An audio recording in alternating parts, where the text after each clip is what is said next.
So wait, this means I get more time to rant. I like this.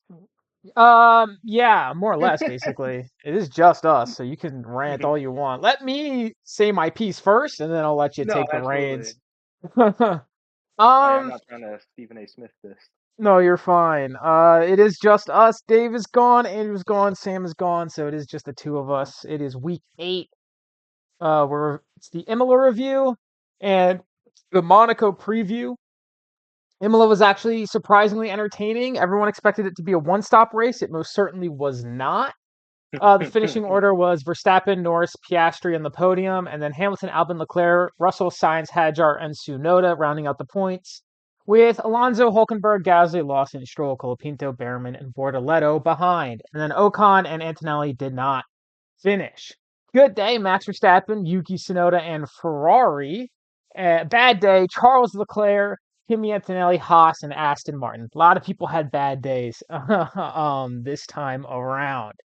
Uh, Max Verstappen wins for the 4th time in a row at Imola during Red Bull's 400th race as a team. Very special for them. Um, he is. I think it was Schumacher or someone is the only other person to win 4 times in a row at Imola or something like that. Or maybe it was Vettel. I don't know. Anyway, he took the lead from Piastri on a crazy move into turn one off of on lap one and just held first place the entire race. He had so far ahead. Both pit stops he took were free. It was helped by a virtual and a full safety car. And even after the safety car restart, and me and Nate may disagree on this, but there was no chance of McLaren catching him. He had pulled out I think it was like a 6 second gap by the time the restart lap was over. Um, It and was not in the first lap after the restart. maybe two. It was a big gap quick. Um, Mm. and I just don't think, regardless of what happened, McLaren had a chance. There was and we'll get to that later, but there was some safety car weirdness in my opinion. Ocon retired early-ish in the race with a mechanical issue and pulls his car to the side, and race control calls a virtual safety car, and they get the car out with no problems. It slowed down. This virtual safety car slows down the race, but it doesn't butcher everyone up. Then on lap 47, the exact thing happened to Antonelli in the exact same place.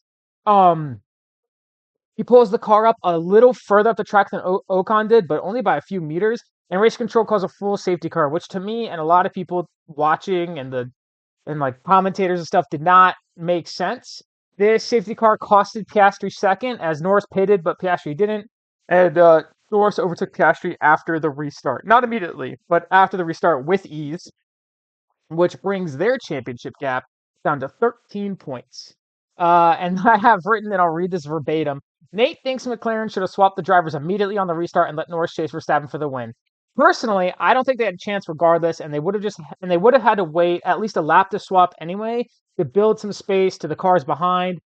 Which I have Hamilton. I don't think it was Hamilton at the time. Um, McLaren just wasn't as quick as Red Bull this weekend, and it showed. Now, Nate, I will let you say your piece on McLaren before we go to the rest of the race. Look, I'm not saying that they should have swapped immediately after the restart. I do feel after that first lap they should have ordered the swap. Um, I'm not saying that McLaren would have definitely I'm not saying Lando definitely would have caught Max or anything like that, but I do believe that as a team, McLaren should not have been giving up on first until it was completely chalked.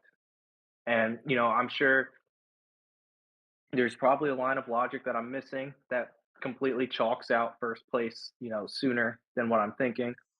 But I don't know. I am very much for fighting all the way, like every inch, tooth and nail to the line. And I think they should have just let Lando go for it. Um, you know, I get too then it's like okay, well then they may have to order the swap back. But my thing is the tire age, Oscar's tires were 24 laps old at that point. Lando was on a much fresher tire. I just don't think the pace was going to be there for Oscar with the tires at that point. Um, that missed pit opportunity really did like kind of screw him out of it. Um, so that's where I think that's where my frustration lies. Again, like nothing wrong with 2-3, absolutely nothing wrong with 2-3. It's just like I think that two could have potentially been a one. And it's like as for me, as long as that possibility is there, you got to pursue it. You got to go for it. You got to take a stab at it.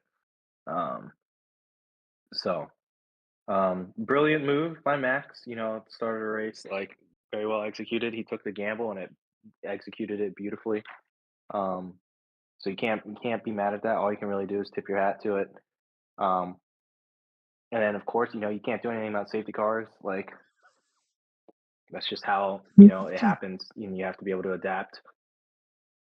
Which clearly Ferrari did not do the best job of doing. I know we're supposed to be talking about McLaren, but just thinking about it, and like Charles, um, unfortunate. um, Also, there were some weird comms, from what I understand, or lack of comms. I guess apparently, Charles' engineer said that Lewis didn't want to pit, but then Lewis ended up pitting, and as a result, Charles didn't pit because he saw Lewis pitting because I guess he didn't want to stack. Um, it was a whole thing, um, which I guess we all kind of saw the outcome of. Um, but yeah, but that's my bit on McLaren. I think like I totally support competitive integrity and letting your drivers fight fair and square. I just think you do that when circumstances truly allow for it, and I think in this case, like that wasn't a circumstance, where that should have been in play. I don't think it would have been a violation of competitive integrity because as a team, the overall objective is maximizing team points. One first and third is better than second and third. All right, That's uh that that's my two bit. things.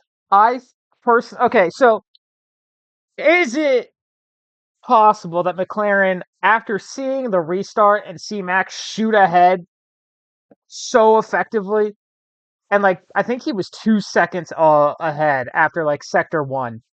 He might have only stayed 2 seconds ahead for the lap, but he was at least 2 seconds ahead on sector one. Do you think that moment was like, all right, there's no chance for first? Max just immediately took off, and like we're not gonna, no matter what we do, we can't time the switch right. We're not gonna be able to switch him, Do I switch think around that's and what they chase. did? Just something to think about, just to kind of Mm, mm, answer that question, where you were like, there might have been something else they saw that that you're not seeing, and to me, mm, that's something that I'm seeing. Is that Max just? I mean, he is so good at the safety car restarts. He was so good at starting mm, from second. They had to change the rules to make it like a little more difficult for second to just overtake first immediately. And mm, he's so good at it, and he did just like launch off, and maybe Oscar could have like known that he was going to start driving on the second to last turn instead of the last turn. um but it is up to Max, and that means the driver in second has to react. They can't, because if mm, you predict and you predict wrong, you're done.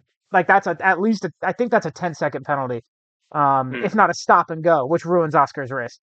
um, so just something to think about. Maybe McLaren saw the restart. They're like, all right, there's no chance. We're still letting Norris pass, but maybe they're at that point. That's when they knew, like, first, maybe not attainable. And also, they mm, weren't the fastest car this weekend.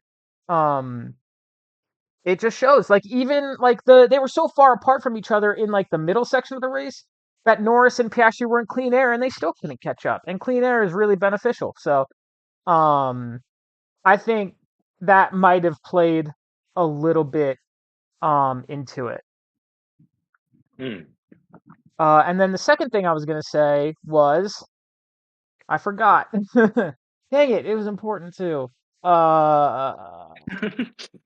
Shoot. Um, Crap. What did you say? Because it made me think about it, and I don't I remember. mentioned Ferrari and Charles not pitting No, because Lewis was pitting. it was all Was it another McLaren. McLaren thing? Yeah, Um, it was all McLaren base. Maximizing team points is Oh yeah. priority. Good. Thank you. Um, I think that also maybe they were like, just let the drivers kind of fight it out, because they probably think that they have the constructors basically in the bag. They're already over 100 points ahead of Mercedes. And with Antonelli being a rookie and being inconsistent, Max Verstappen's getting all of Red Bull's points. Yuki is getting points, but he's not getting, he's not getting double digits. And Ferrari's been out of contention since, when did Ferrari get founded? No, I'm kidding, but they haven't been as good this year. So maybe part of it's like, look, we're pretty comfortable with like winning the constructors, like we're pretty sure, and that's kind of the feel of everybody like who's watching F1 is like McLaren is basically gonna get the constructors. Not ruling out a second half of the year comeback, but I think they're comfortably enough ahead where maybe they don't want to risk it. Just another thing to think Mm. about. Where they're like, all right, just let the drivers fight it out because we're pretty sure that constructors is in the bag. And if shit gets close and it starts to go down and towards later in the season, then they'll be like, all right, we need to. Well, then they'll screw themselves because then they need to balance team points and probably a close title fight. So um, they are, it's hard when you have the fastest car and two fast drivers. Look at Mercedes with Hamilton and Rosberg. Um, Rosberg won in 2016, and Hamilton and Rosberg hated each other, and it was a total mess. Toto threatened to fire them both. It's hard to handle, no matter how good you are and how old your team is. So, Mm. just another thing, possibly why they didn't. I don't know why they didn't. And I get your frustration. I might have been frustrated were it, Red Bull, and Yuki and Max were on similar pace. You know what I mean? Like, but I'm not, and I get the advantage of being like, oh, I like the driver that won, so I don't care that they didn't chase him. But I can see those are two other reasons I think maybe they didn't swap, like push for a swap as hard, to chase Max. Mm. So that's the McLaren section of the podcast. Um, there's That's always it. got to That's all be they one. got. That's all I got written for them. There was, there's 9 other teams. uh, McLaren is just lucky enough to be A in the front and B make some very interesting choices that we get to talk about a lot. Um, but this race, I think, really there wasn't anything crazy. There was the move on turn 1 by Max, and then McLaren just didn't have. They just weren't as fast. It's not like Mm. there was radio drama and like Japan pit stop mad like failure, Mm. strategy failure, and like or like they were 30 seconds ahead. It wasn't like that this week. It was kind of just like they were the second fastest car. There's nothing they could do about it. And Imola unfortunately just wasn't their track. Not counting that's hard to overtake. So that is my McLaren opinions. That's Nate's McLaren opinions. Obviously, Nate is more invested in the team than I am, which is reasonable. Mm. And I am not shy about my McLaren dislike. So I try to remain a little unbiased when I'm writing these. Maybe not when I'm presenting them, but at least when I'm writing them. um, unless I'm dissing Ferrari, but even then, I think it's unbiased because they're just bad. Speaking of Ferrari, like Nate mentioned, Leclerc uh, was in fourth at the time, and he said during the safety car, I'm looking to finish in the points. Not being pessimistic, but these tires are going to be really hard to restart it. Ferrari's absolutely broken this man. He was in fourth place. He's like, look, we'll be lucky if we get points. Mm. Um, they qualified so so badly. They got pushed out of Q2 by both Aston Martins, who gambled and ran mediums in qualifying, which was way faster than the softs. So that did help them. But getting pushed out of Q2 by the Aston Martins in Italy is really funny. But the race pace was so strong. If they qualified better, they probably would have been in podium contention. Their race pace was really good. Leclerc got super screwed with pit stop and safety car timing, the full safety car, and had a moment with Mm. Albon and had to yield P5 to him right at the end. And I kind of explained this I was talking to Andrew and Hannah about this separately. And they're like, why? And I think at the time, Leclerc was obviously super upset about it. But if they didn't yield and race control found a penalty, that would have, instead of yielding and going to sixth, he would have been dropped down to ninth. If it was just a 5 second penalty, which it probably would have been. So Mm, they were like, where I was like, just, yield it, play it safe in a very up and down weekend for Ferrari. Lewis had a great time. Leclerc did not. But Leclerc has had like maybe 3 great times in a Ferrari in his entire life, and then the rest has been struggle and suffering. But yeah, so it was a very up and down weekend for them. It definitely started down. but at least he's in a Ferrari. He is in a Ferrari, and he'll be in the Ferrari forever. Um, Mercedes struggled all weekend. This was the first time, really, that their car just wasn't all there. Russell was like, "This is our worst performance in years." He had a horrible time all race. He kind of had a car issue at the start, like before the race started, but it ended up not being an issue. Albin He had also had like a a potential car issue, but neither of them showed up during the race. Neither of those issues, they were fixed before the race, but obviously it starts your race a little stressful. mm, Um, didn't he have like a rod issue at One of some them had point? a rod issue. One of them had a fuel issue. I don't remember who Mm, was who. I think Russell was I the thought rod issue. George had the rod issue. Oh my mm. lordy! Are you in your car? I am in my car, yeah. Okay, you're so loud. It's on me. It's on Oh, my end. It's sorry. on my end. It's okay. I think your headset is a little Yeah, quieter, so I had you turned up. that's fair. So yes, Russell bemoaned the race. He's like, "We're doing. It was the slowest in years." Um, and P7 was the best he could do. Meanwhile, Antonelli had a horrible time in his home race. In front Poor of guy. his He friends. qualified bad. He had his whole class there on Thursday. All his little classmates from school, because he's still in school even though he's an F1 driver. He qualified 13th, and then he went out with an engine failure. It's a home race he'd like to forget. Luckily for him, he's Italian, so he gets another one. He'll get another one, and he'll get Mercedes home race in Silverstone, so he'll have Mm. some redemption. Tsunoda had a crazy huge crash in Q1. It was really scary. He flipped the car completely over, and then it did like a full barrel roll basically. Thankfully, he wasn't injured and he was able to drive. He started in the pit lane, finished P10. Really deserves some praise. Crazy job. Drive pit lane to points. If Max, I think, didn't make that amazing overtake and dominate the race, Yuki would have gotten driver of the day. Um, he did.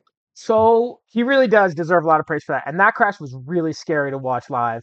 And it's even worse when it's your driver. That's my boy right there. And I was like, just like watching it happen and like seeing that it was not car 22. It was like, for context, me and Hannah, my partner, we watched this before going out to celebrate our 2 year anniversary. And so we're like all Okay. like we're like dressing up and like like we're going to a winery, we're gonna go have a nice time, and then Yuki has this terrifying crash and it's just fucking silent in my apartment. Waiting for the other but thankfully he got out okay and he wasn't injured and the vibe was not ruined. um and he had a great race. So congratulations to him. I'm very glad he's okay. Obviously, if it was anyone, I'd be very glad they're okay. You don't want to see that, but it's a little more meaningful when it's my guy.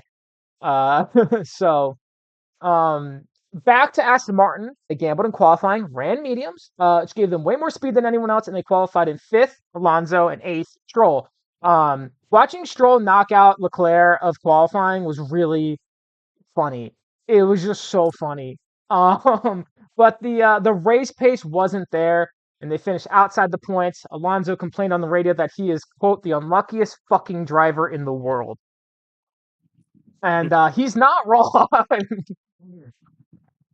So P5, moving on to Williams. P5 for Williams. I no longer include P5 for Williams in my good day category because that's now the standard for them, I think. I think P5 is normal.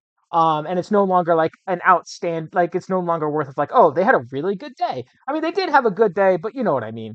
Mm. It's a crazy improvement for the team. They now have more points than they had in the last 2 years combined.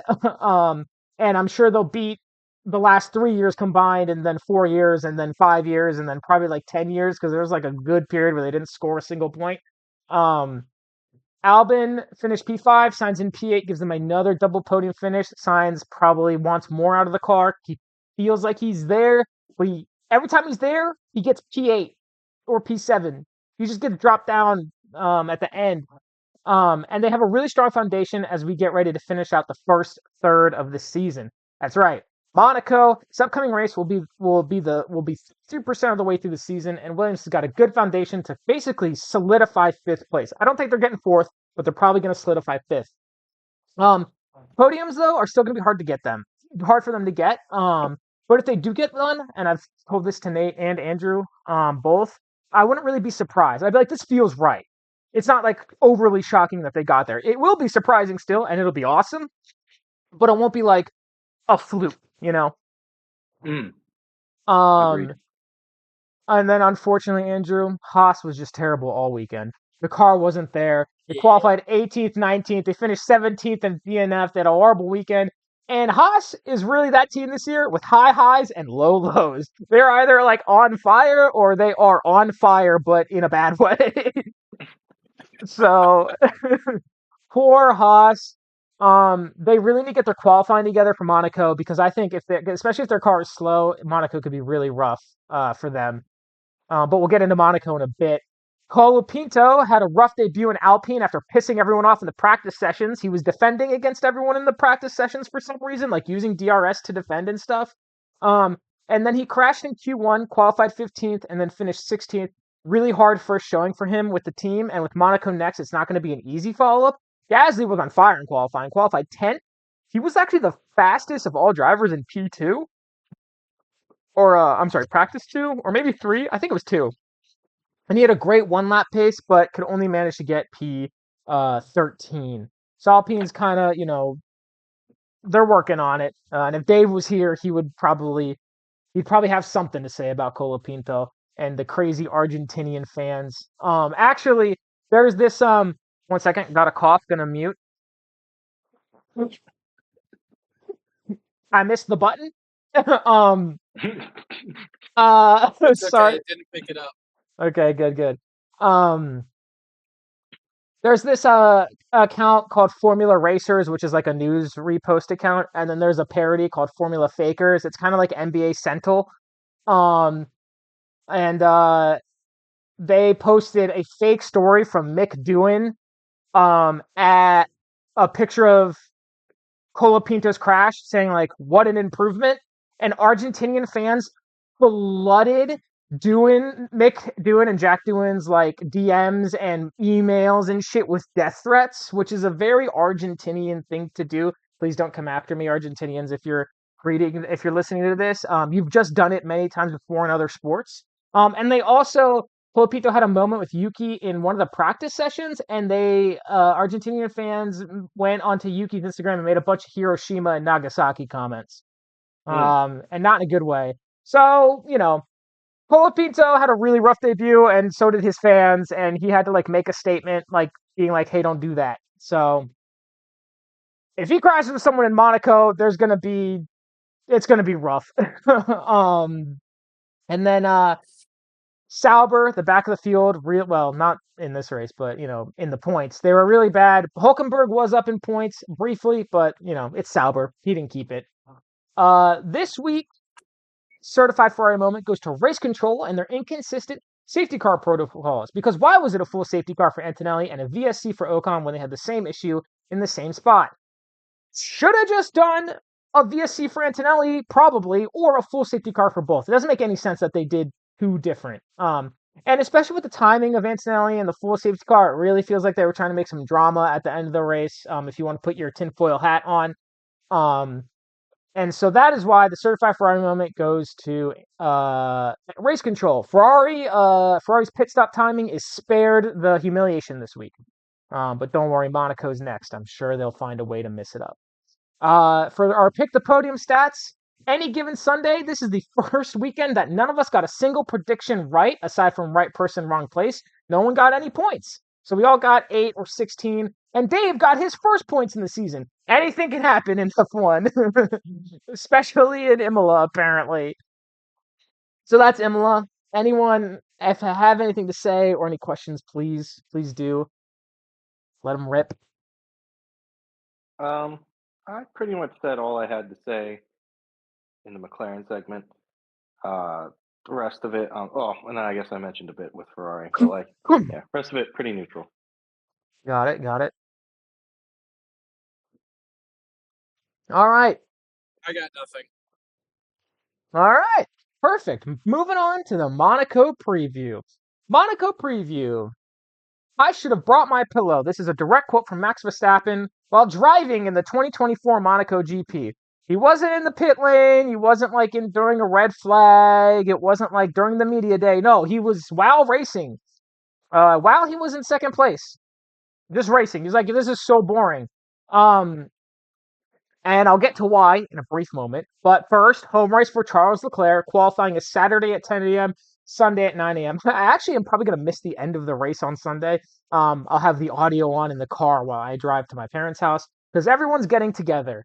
And unfortunately, I live an hour and a half away, so I need to I need to leave a little early in order to get there in time. But it's okay. I'm not really worried about missing anything because Monaco is a total mess. It's the slowest race on the calendar. It's super narrow. It's nearly impossible to overtake. There's like maybe 2 places you can overtake. And if there's a crash, it's almost always a red flag. And if it's early enough, everyone changes their tires during the red flag and then holds position for the rest of the race. This happened last year. In F1, you have to use 2 tire compounds in a race. You can change tires under a red flag, and that counts for your 2 tire compounds.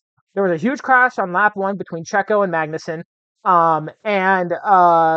Which Sainz, who got so lucky with the timing with, because he should have been dropped back to the way back of the pack because his brakes failed. But whatever, we're not going to talk about it. And so everyone changed to hard tire compounds, to the hard compound, and just held position for the race. There was like maybe 1 overtake with Stroll.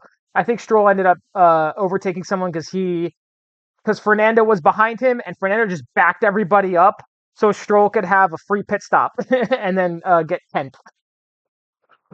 Oh, excuse me. That's something in my throat. So that's what happened last year. That's why it was super boring. This year there's a new rule. We have to use 3 set of tires during the race as opposed to the standard 2. I don't think this is going to fix anything. Here is what I think is going to happen. You think there's going to be a crash on lap 1, everyone's going to change tires, and then wait for another red flag to happen, and then that red flag will happen, and everyone will change tires again, and there's not going to be a single position change. That's my prediction for the race. You heard it here first. Mandating 3 sets of tires isn't new. In 2023 for Qatar, they had to do that because the race, it was so hot, and the surface was so new. It was just devouring tires, and everyone had to use 3 sets in order to prevent like a tire popping. And because it's Qatar and it's a very intense street circuit, like basically to prevent a disaster. But what happened was everyone was just basically putting in like 60 qualifying laps in a row, and with the heat and the G forces, people were like blacking out in turns. Logan Sargent threw up in his own helmet. Like it was bad. So that's the only other time they've had to use it. So clearly they use this rule in dire circumstances. But I still don't think it's going to fix anything. The cars are too fast and they're too wide to make any sort of overtake happen. Like I said, there's only 2 places, and it's the main straight and the little hill up to I think it's called hotel, or maybe it's swimming pool. I don't remember what is what. And then maybe the tunnel if you're feeling brave. So because of that, qualifying is really important here and is usually the most intense qualifying session of the year because of how important starting on pole is. I believe the stat is 16 of the last 20 pole sitters have won this race. Charles Leclerc won here last year, but don't be fooled. He has had awful luck here in the past to the point where people think there was a curse and that he may have broken it last year. The curse has been so bad, you wouldn't believe it if you didn't know it was true. Like, if I told you all the bad shit that's happened to Leclerc at Monaco and just in Ferrari in general, you'd think I'm making it up because of how absurd some of this shit is. But it's not. It's all true.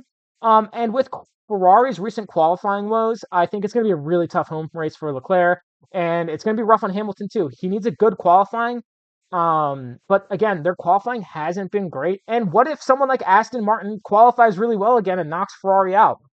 I can totally see that happening. Um, so the race is kind of a double-edged sword where the race is boring, but qualifying is the best qualifying session of the season.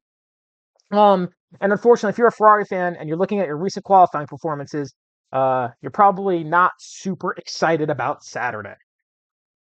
Um, it's going to be really, I think, between the McLarens and Verstappen in qualifying, in my opinion. We know Verstappen can put in an elite qualifying performance. He's done it in Monaco before. The McLarens need clean and fast laps from their drivers because their generally dominant race pace won't help here because you can't overtake. Like it won't help if they're behind people. Now, if they qualify 1-2, they'll just shoot off into the distance, probably holding hands and skipping and frolicking. Um, but Monaco qualifying always gets disrupted by crashes, so luck is a big factor, which actually should help Norris more than anyone else because Norris has had some he's gotten lucky a lot in his career. And it's not, his performance isn't all luck. I don't want to get into luck versus skill debate, but he has, if there was ever a time for Norris to cash in on his good luck, it's here. But Norris really needs to qualify well, even without luck, because he's kind of had some struggles this year, and struggles being qualifying in fourth and third, which is crazy that shows you how good they are, where he's qualifying third and fourth is considered a struggle and considered bad. So that is McLaren is going to need really good qualifying. They're going to need the cleanest qualifying they've had. But they've got a special livery and new race suits, so maybe it'll spur them on. Although they had a special livery last year and it didn't do shit. So, but maybe that's because it was Senna. Um, and Senna's got people got mixed feelings on the guy.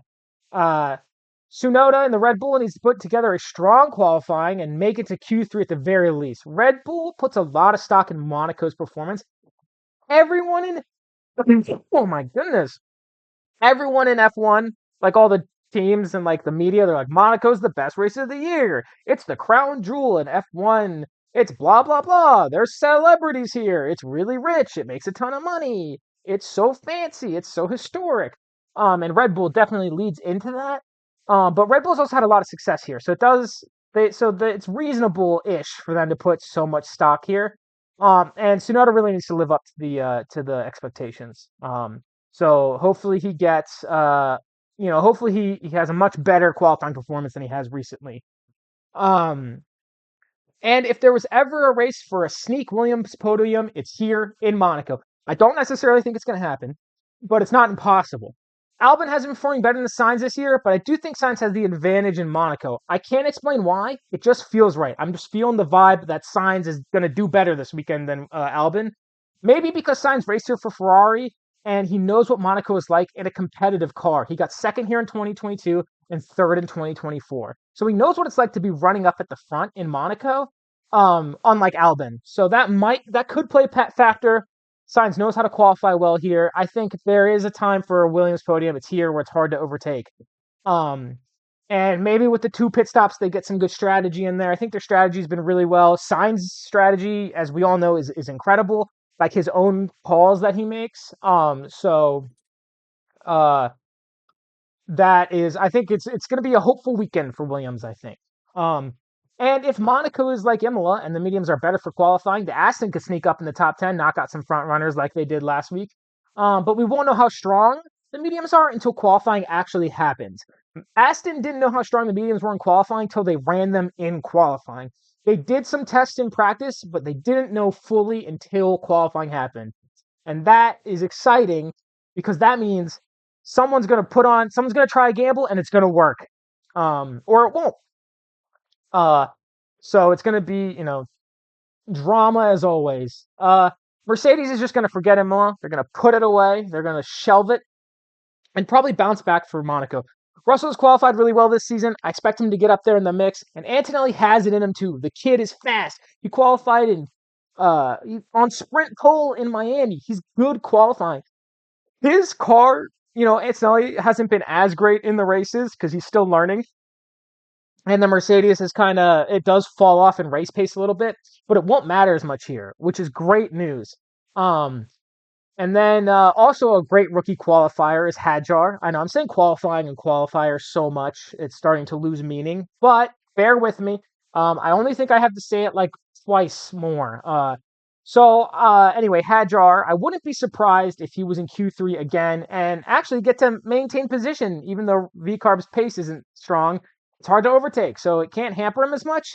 But with the strategy, he could still totally get screwed over. And then I didn't even include Lawson here because I don't even think he's going to get out of Q3. Um, Damn. I mean, come on, look at his recent performances, man. It's not been pretty for Liam Lawson. Um, because it's a guaranteed two-stop race, assuming there's no red flags, strategy can mean the difference between a podium and finish outside the points, which is good or bad depending who you cheer for. In a race where strategy really matters and you're a Ferrari fan, you're probably not too happy. If you're a Sainz fan or a Red Bull fan or a McLaren fan, you're probably like pretty excited about that because generally the strategy has been pretty good. McLaren has had some slip ups, but they've been in super weird uh, circumstances, and I think they will likely have hopefully learned from their mistakes, specifically Japan. If there's a early red flag this year, I expect everyone to go into hard tires and just wait until another red flag. I said that already. Um, I think cars that struggle to get out of Q3 and 2 are really going to struggle this weekend. VCarb, Alpine, Haas, Sauber, likely Aston Martin. It's going to be really tough for them. They're going to be hoping for a mess of a crash at the front to kind of get them into the points. However, in 2023, Alonso and Aston, which was way better back then than it is now, finished second, and Ocon and Alpine, which was also better back then, finished in third. So, a good qualifying, luck, Monaco magic can change how the race plays out. And while the racing itself may be boring, you can really get some magical moments in here, and everyone's going to be crossing their fingers for it. So that's Monaco. I have no shame in dissing Monaco and saying it's boring, especially because it's the race that falls on my birthday weekend every year, and I'm so upset that this is the race that I get to celebrate my birthday with because it's always usually really boring. Why can't I get Monza or Silverstone or anything else? I So mean, but you're getting the crown jewel of F1. I don't care. I want good racing. I don't give a shit about the celebrities unless Tom Cruise is there, but he's not going to be there because he's going to be promoting his movie that comes out this weekend. Comes out in 2 days, and I'm going to be seeing it on opening night, but that has nothing to do with F1. I'm just excited about it because I love Mission Impossible. Just wait Um, until the year you get to attend Monaco in person. yeah, Nate, I'm a writer. I don't think I'm ever going to have that money. Yeah, Yeah, who's with funding that it? mindset, Yeah, I'm going to get a job at, I'll we'll, just work for Cadillac. we're gonna hit the lottery, Andrew. That's what it's gonna come down to. We're gonna hit the lottery. Everything will be fine. Time to buy some scratchers. I'm going to develop a gambling addiction. That's all you two. I'm perfectly happy with my stable income. I'll still have a stable income. I'll just spend it all. That makes it not stable. No, the income in is stable. It's just the out. Oh, my bad. Yeah, come on. Don't you know? I work at a bank, okay? I know how money works. So that's Monaco. Does anyone have anything else they'd like to add before we move on to pick the podium?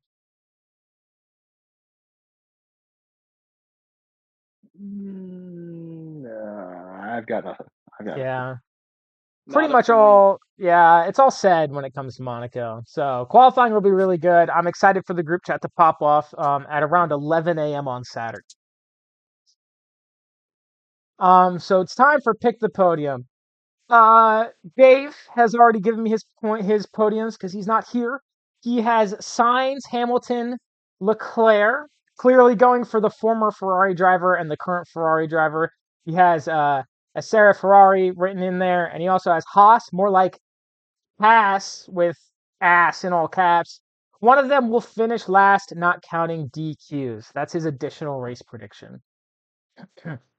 You guys haven't been here, but me and Dave have been doing additional race predictions recently, so please feel free if you have one to throw it in there. Um, Before we go, I will give you Sam since he's not here, so he gets to go before everyone else. He has Piastri versus Verstappen and Antonelli. I cannot type.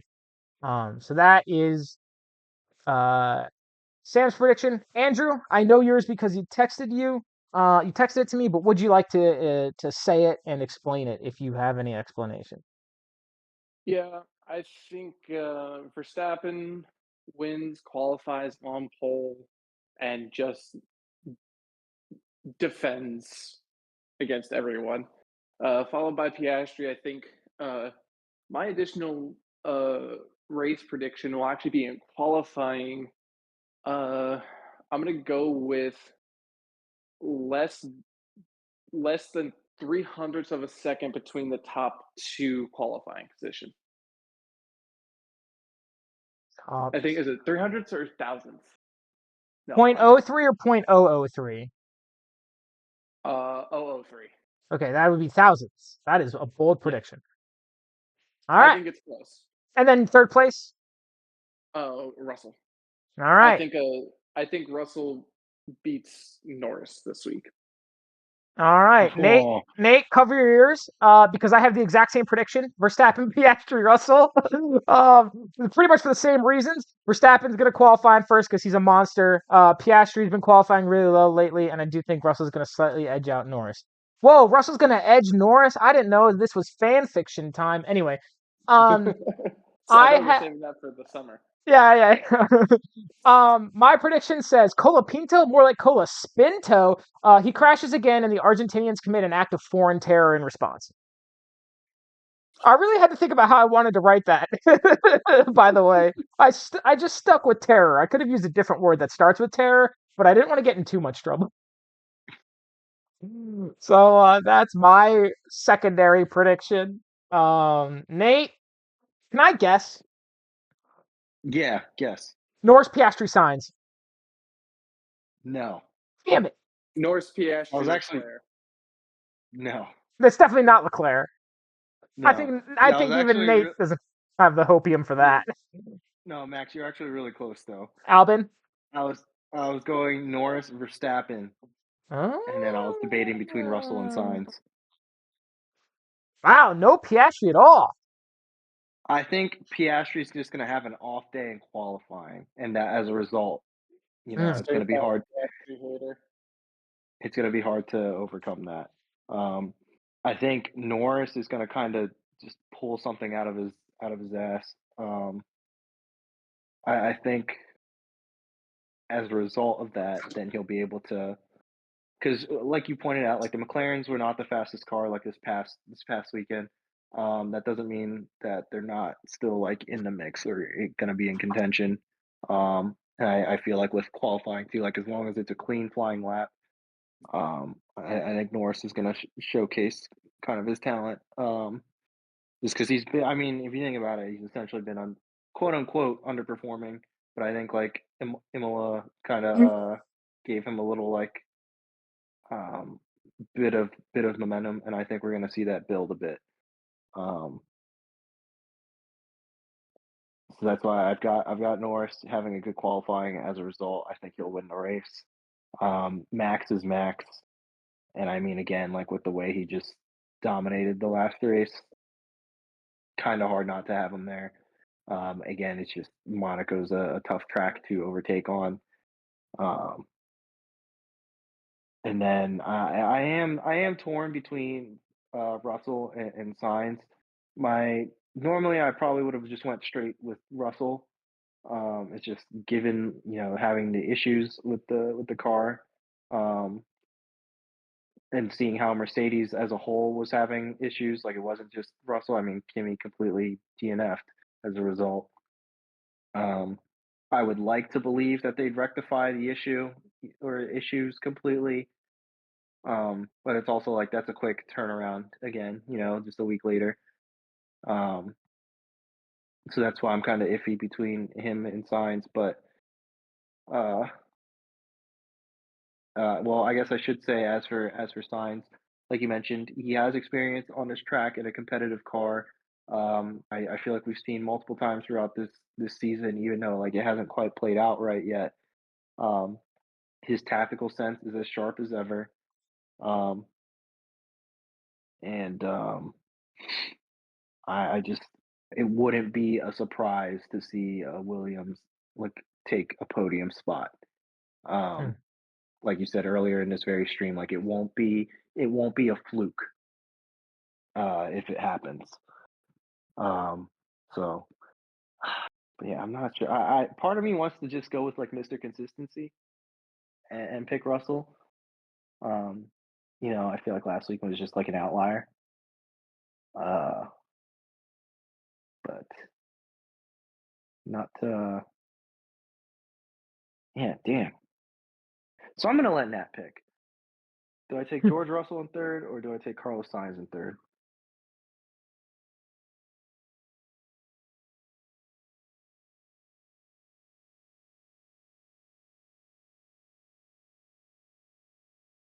Nat says Russell, so I'm So going Norris, Verstappen, and Russell.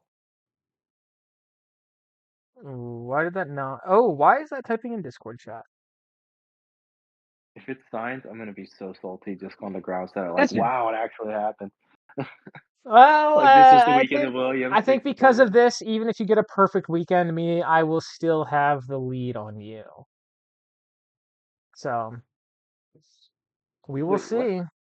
In terms of points, I think Oh, even if you even. get a Okay, okay. perfect weekend, well, I'll still have the lead because of our picks. Oh, because the other two. Yeah, yeah, yeah. I got you. I got you. So, I what see. I we'll see. do, I've been thinking about toying around. Maybe if it's a good time to start it, maybe next week for week 9 is we'll go in reverse. We'll go in order. So next week, for Spain, I'll give my podium first, and Hmm. then you'll go, and then Sam will go, and then Andrew will go, and then Dave will go, and we'll go in descending order.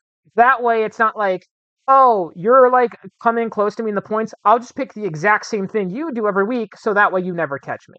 Not that I would Hmm. do that, but just to add some mystique to it, I would do that. Wait, But isn't Sam in second? no, you passed him. You passed him. Oh, yeah, he is. Why did it? Why is it? Oh, it's weird. It must not have added properly. Hold on. I was gonna say. I think I was like I haven't checked the because I'm No, sitting he like is. It just didn't add like properly. I'm fixing it right now. word. I think I tried to do it like without a mouse, and so with the trackpad, I think I might have missed something. Yes, I'm sorry. Sam is in second. So it'll be me, Sam, you, Andrew, Dave. My apologies. That was Actually, no. the math fucking Is up. it is it too late to put Carlos in? Yes. Damn. Nat locked in Russell. You're gonna do that to her on her birthday? That's crazy. Don't do not on stream. Oh yeah, stream. I have this bit where I say happy birthday to Nat every time I see her. So, um, Nat it is Max says always her happy birthday. birthday. She said happy birthday Tell her back. she's 2 days too early. Max, what are you gonna do if you say happy birthday to Nat He instead said of you're her 2 days birthday? too early. Yeah, yeah, no, Yes, yeah, it is yeah. It is actually my actually. birthday on It Friday. actually is 2 days. She said she's not telling you happy birthday on that day. On Friday? Yeah, That's okay. she's gonna tell you happy birthday every other day. That's fine. I don't even know if I'll talk to her on Friday unless she texts me, I guess, because I won't be on Xbox or anything in that evening. Thank you. Gotcha. So, all right. Anyways, before we get too personal with it, I'm gonna I'm gonna end stream. Thank you everyone for being here, and we will be back next week for Barcelona and some interesting technical updates. Goodbye.